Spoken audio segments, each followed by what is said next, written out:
Magandang araw po sa inyo lahat. Welcome po sa panibagong video natin dito sa Makapili TV.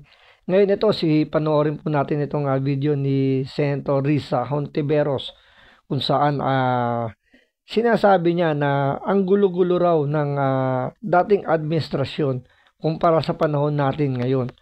Ngayon gumagawa na naman po ng eksena si Senator Hontiveros dahil syempre kailangan niya ng publicity dahil nga nalalapit na naman po ang ating eleksyon. At the same time, may mga bulong-bulungan na etong si Senator Risa Hontiveros ang may posibilidad na maging muka ng mga dilawan. So, siya na yung itinuturong pwedeng paging frontliner na pwedeng tumakbo sa pagiging presidente ng partido ng Dilawan. Kaya ito ngayon, gumagawa siya ngayon ng eksena para mapansin kasi medyo natatabunan na po yung mga Dilawan na to the point na hindi na nga pumapasok sa mga survey yung mga may planong bumalik ulit sa politika tulad nila Leni Robredo, nila Kiko Pangilinan na may kumbaga parang susubok uli kasi nga kung titingnan nyo, walang halos nakapasok na dilawan ngayon. Ito lang si Hontiveros. And the rest, mga na ngayon, mga sabihin natin, mga sip-sip na sa administrasyon, karamihan. Pero ito nga, gumagawa ng ingay ngayon itong si Hontiveros. Kasi before, panay ang banat niya kay Duterte. So, laman siya ng balita. Lalo na nung binabanatan niya yung departamento ni BP Sara na question may mga corruption daw.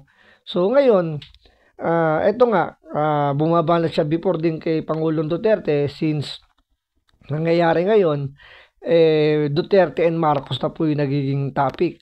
So nawawala na po sa limelight itong si Hontiveros. Kaya ngayon gumagawa siya ngayon ng eksena kung saan sinasabi niyang magulo raw. Kung ikukumpara raw yung administrasyon ni Pangulong Duterte, mas magulo daw yun kaysa sa administrasyon ngayon ni PBBM. So panoorin po natin o pakinggan natin kung ano itong mga kaguluhang sinasabi ni Hontiveros tungkol sa yung pagkukumpara niya sa administrasyon ni Duterte at ni Marcos. Duterte and his men all have conflicting claims. Ang gulo nilang lahat. Parang gobyerno niya nung siya ay pinuno. Their contradictory statements all the more require that the Senate resolution I filed be heard at the soonest possible time. Tigilan na rin. So, yun. Ang gulo-gulo raw ng mga administrasyon daw before na nagkakaiba-iba raw na sinasabi. Ito, malamang to, tungkol dun sa gentleman's agreement na sinasabi nila na sinabi nga ni Secretary Roque, tsaka ni Harry Roque nga na sinabi niyang meron daw gentleman's agreement between President Xi Jinping at si President Duterte. Tapos sinabi naman ni former spokesperson din na si Sal Panelo na walang nangyaring gentleman's agreement. Pero sinabi na nga rin tinuldukan na rin naman yan ni Pangulong Duterte. Sinabi nga niya na wala naman nangyaring agreement. So, parang ang ino-honor lang dito ni Pangulong Duterte is yung status quo kung ano man yung napag-usapan ng mga dating administrasyon o mga dating leader before pang umupo si Pangulong Duterte na meron ng kasunduan na walang maggagawa or walang pwedeng gumawa ng kahit anong any construction sa West Philippine Sea na tulad yan, yung dapat gagawin na yung BRP Sierra Madre, restore, natigil yon dahil nga nagkaroon nga ng status quo. So, yun din yung napag-usapan na wala mo ng galawan ng mga any construction sa West Philippine Sea. So, nilinaw na ni Pangulong Duterte, pero sinasabi ngayon ni Hontiveros na nag-file nga daw siya ng resolution para ungkatin pa. So dito malamang pipilitin niya ritong dumalo si Pangulong Duterte sa gusto niyang gawing hearing na yan.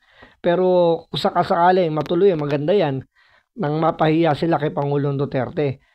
Pero yun nga, alam naman natin kapag si Hontiveros ang nagpatawag ng ganyang klaseng Senate hearing, alam na natin na manggigisa lang itong mga to at gusto lang gumawa ng eksena para mapag-usapan sila. Ni Duterte ang pagsasabi na mas maayos ang West Philippine Sea nung panahon niya. It was during his administration that China passed the disastrous fishing ban against Filipino fisherfolk. Totoo naman yung sinabi ni Hontiveros na nag-declare yung China ng fishing ban. Pero hindi naman inonor yun ni Pangulong Duterte. Kung titingnan nyo, kahit i-backtrack nyo yung video, yung mga nangyari nung nakarang administrasyon, walang nangyaring hinaharang o hinaharas yung ating mga, o siguro meron man konti, pero hindi totaling harassment yung nangyayari. Pinalalaki lang nila yung issue, pero kung titingnan nyo yung nangyari nung panahon ni Pangulong Duterte, malayang nakakapangisda yung ating mga mangingisda dyan sa West Philippine Sea. Malayang nakakatawid yung ating mga Coast Guard. Nakakapagpatrolya, nakakapag-radio challenge sila dyan nang hindi gumagamit ng water cannon ang China. Pero ngayon, ano nangyayari? Hindi na halos makapasok ang ating Coast Guard dahil nandun na yung mga China. Naka-ready na yung kanilang mga barko, andyan na yung wina-water cannon na ang ating Coast Guard. So, sino mas magulo? Yung panahon ni Pangulong Duterte na nakakapangisda,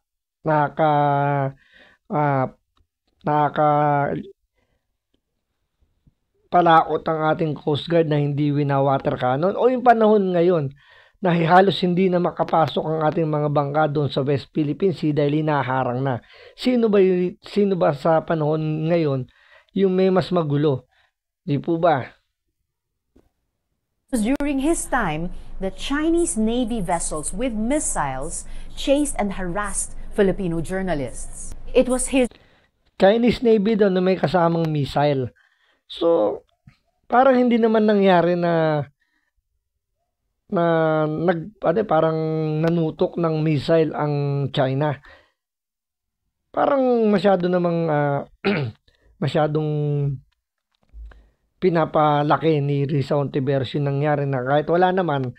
So parang try natin hanapin, pero sa aking pagkakaalala wala naman nangyaring nangharas ang China nung panahon ni Pangulong Duterte na ginamitan tayo ng missile o nagpakita ng missile ang China. Oo, nagkakaroon sila ng military drill, nagkakaroon sila ng ng showing their power na pinapakita nila kanilang mga armas, which is ginagawa naman din ng ibang bansa yun. So bakit parang big deal nung yung China nag-flex na kanilang mga weapon, pero hindi big deal pag ibang country yung nagpakita ng power. So parang andun makikita nyo na kagad na ine-exage lang talaga ni Hontiveros yung nangyari nung panahon ni Pangulong Duterte.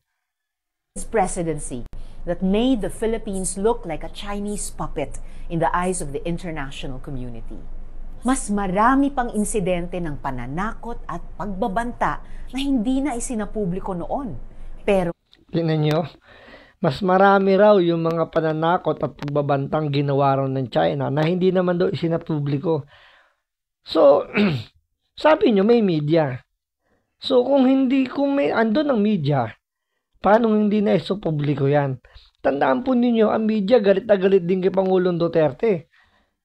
Na lahat na lang ng ikilos si Pangulong Duterte is lagi nakatingin, lagi nakamasid ang media.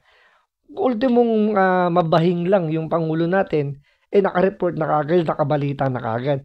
Ito pa kayang sinasabi ni Hontiveros na nagbanta raw at nangharas daw ang China na hindi man lang doon na sa publiko. So malaking malaking question po yun na para sabihin hindi na nasa publiko yung mga panghaharas o yung mga pagbabantaan ng China. Napakalaking yun. Medyo hindi ka panipaniwala kasi kung paano mo nalaman kung hindi nasa publiko?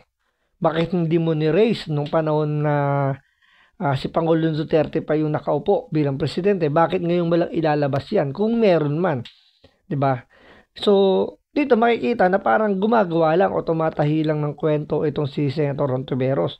Kasi kung meron sana naglabas siya ng ebidensya na yung mga harassment na ginagawa. Kasi meron dating nilabas na sinasabi hinaharas nga raw ng China yung mga mangingisda natin sa pamamaraan na kinukuha raw yung mga isda at pinapalitan naman ng kung ano man pwede nilang ipagpalit, parang barter. Doon sinasabi nila na parang kinakawawa raw ng mga Chinese yung ating mga mangingisda. Pero pag tinanong mo naman yung mga mangingisda natin, is okay lang naman sa kanila dahil nga pinapalitan, kumbaga parang binibili rin sa kanila yung nakikipagpalitan. So matagal namang ano na yan, kalakalan na ng China at saka ng Pilipinas yung barter, yung pagpapalitan ng kalakalan. So doon makikita mo na talagang mini-misinterpret lang. Tapos sasabihin na naging puppet daw ng ng China itong Pilipinas. Sino ba mas nagiging puppet ngayon? Na tayo yung gobyerno natin ngayon sunod-sunuran sa sinasabi ng Amerika, o yung ginawa ni Pangulong Duterte na inamo-amo ang China para yung mga mangingisda natin makapalaot, at the same time tulungan tayo ng China na makapagpatayo ng mga infrastructure. 'Di ba? Ngayong panahon nga ni Pangulong Marcos, 'di ba? Yung ibang dapat magpupondo sa mga infrastructure na Chinese, umatras na dahil nga feeling nila na itong administrasyon natin ngayon masyadong iba yung tingin sa mga Chinese. Hindi kagaya ni Pangulong Duterte nung panahon niya, talagang buhos yung mga infrastructure project. Yung nga lang naputol dahil nga nag-atrasa ni ibang Chinese investor diyan. So makikita nyo na kung sino yung mas maayos ang pamamalakad na administrasyon, yung ngayon o yung dati. Ngayon, kitang-kita ang kahangalan ng China. Huwag na niyang ipagtanggol ang best friend niya. Walang napala ang Pilipinas doon.